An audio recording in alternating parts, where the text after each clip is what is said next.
Welcome students.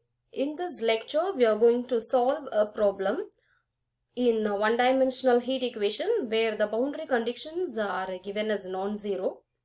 So let us go to the problem.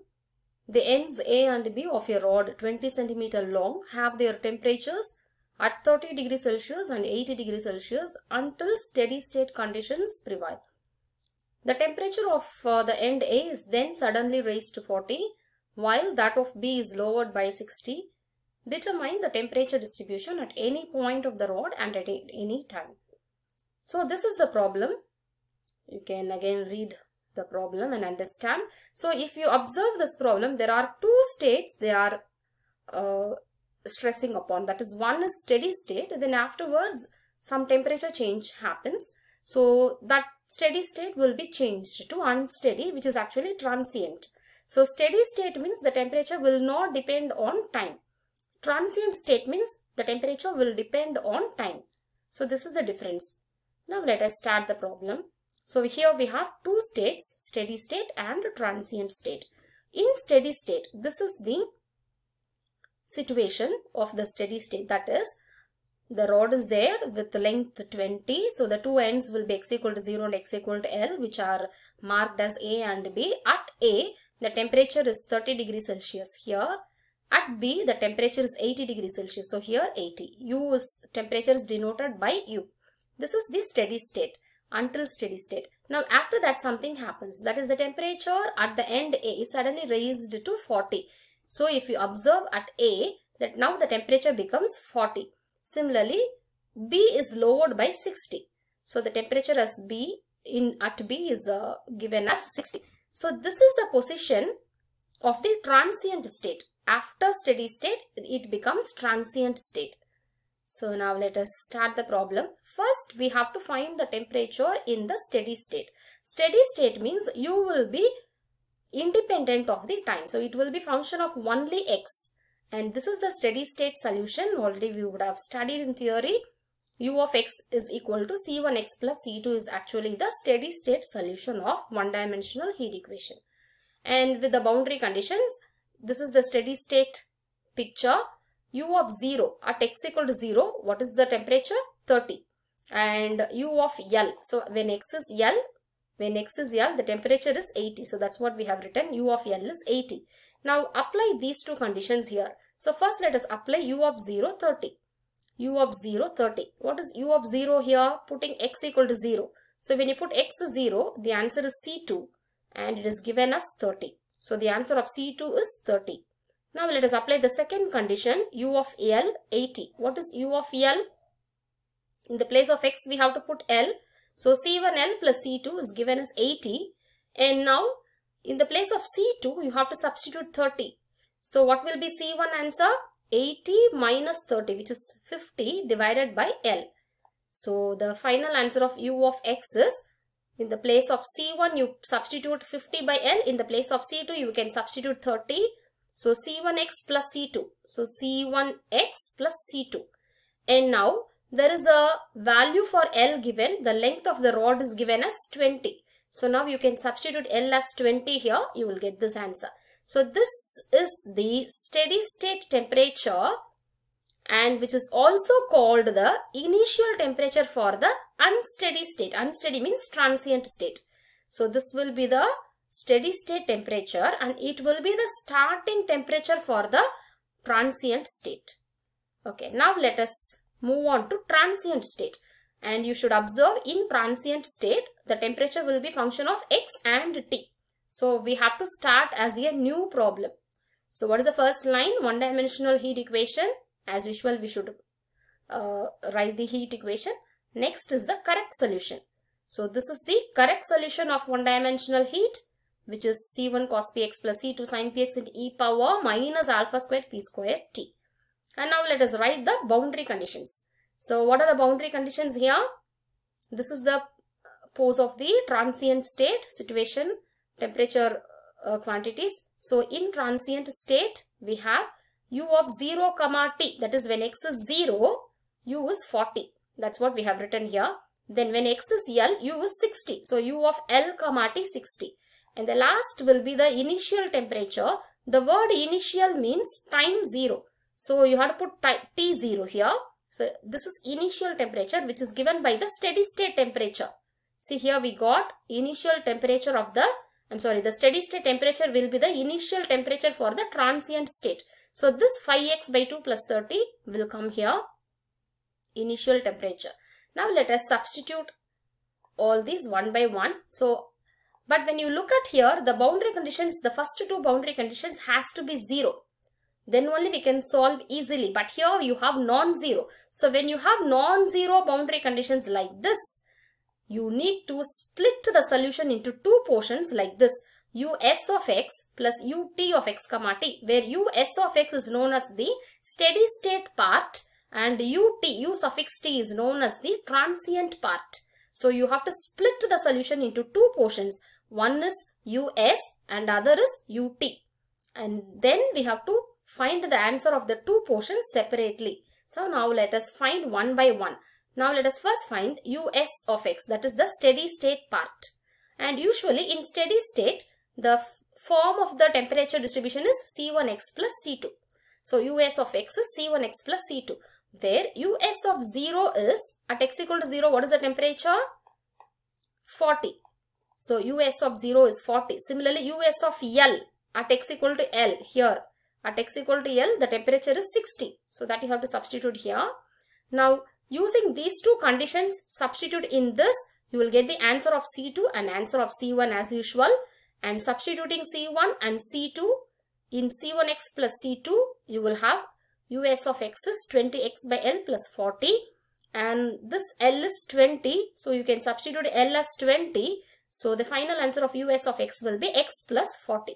So this is the answer of the first portion, us of x. Next we should find ut of x. So again, when you look at ut of x, it will be function of both x and t.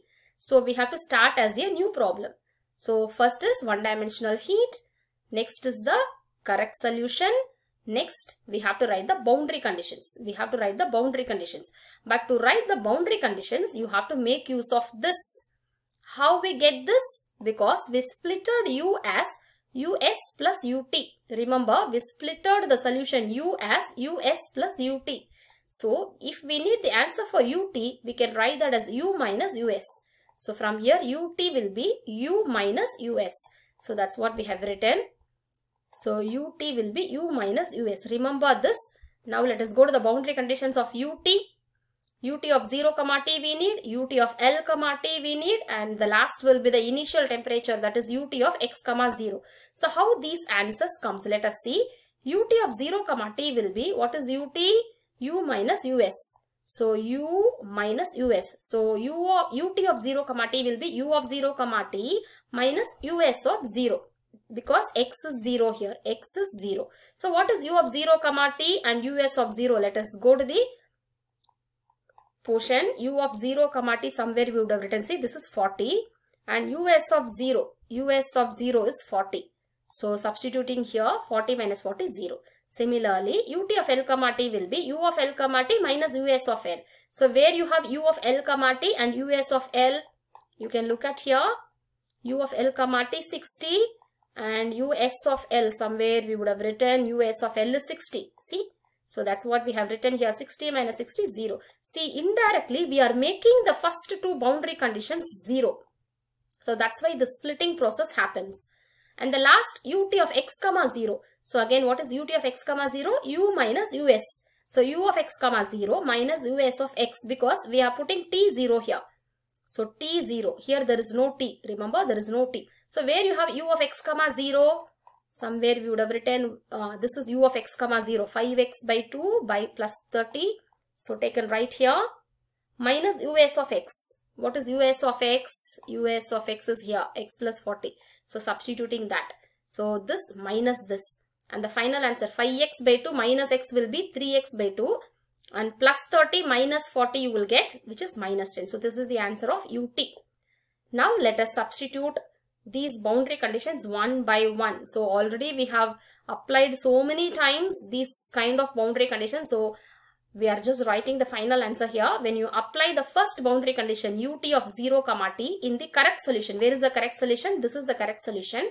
So 0, t means putting x0. When you put x0 here, sin 0, 0, cos 0, 1. So the answer will be C1 into this, which is equal to 0, which is equal to 0. If you put equal to 0, you will get C1 equal to 0.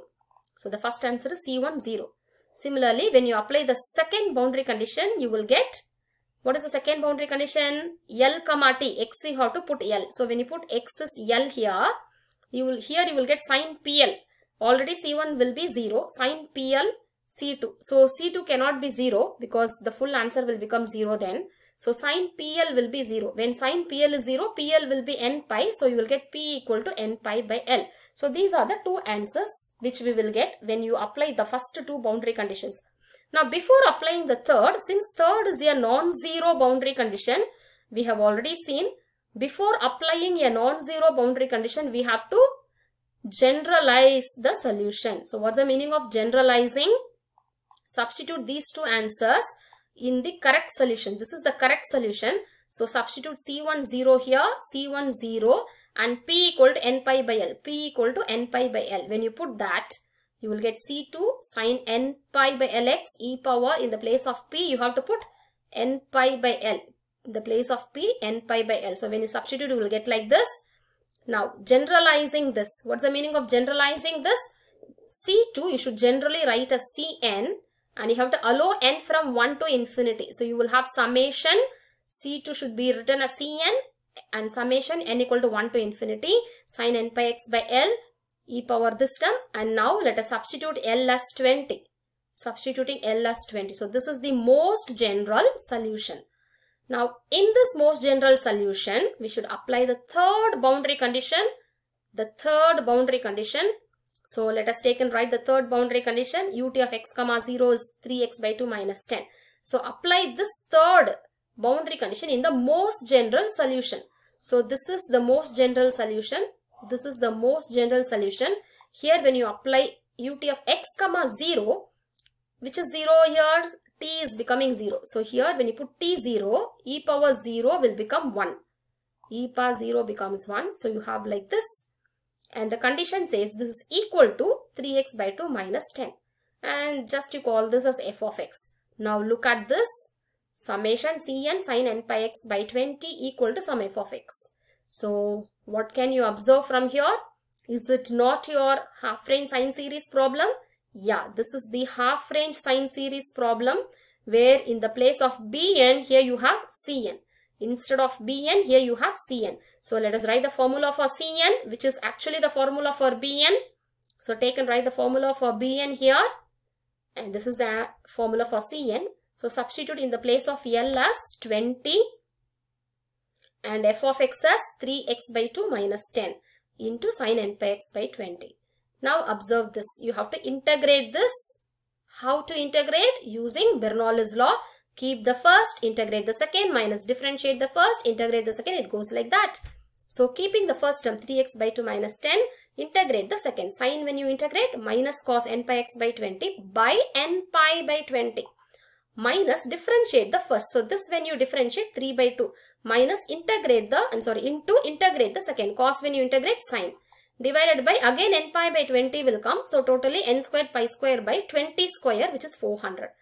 Now let us apply the limit. When you apply the limit 0 to 20 you should apply. In the place of x, upper limit is 20. In the place of x you have to put 20. So you will get cos n pi here. Here you will get sin n pi. Next in the place of x you have to put 0, lower limit. So these are the values you should remember. Sin 0 0, cos 0 1, sin n pi and cos n pi. So when you substitute all these answers, you will get the final answer of Cn like this. So when you apply the limit, this is the final answer of Cn. And finally, in the place of cos n pi, substitute what is cos n pi? Minus 1 power n. So in the place of cos n pi, you can put minus 1 power n. So this is the final answer of Cn. Where you should substitute this answer of Cn? In the substituting Cn in the most general solution. So this is the most general solution. When you substitute the answer of Cn here, this answer of Cn, you will get like this. So this is the answer of ut. And now let us take and write the final solution. We splitted the solution u as into two parts. US plus UT. So this was US answer and this is now UT answer. So take and write the two answers, add it. This is the required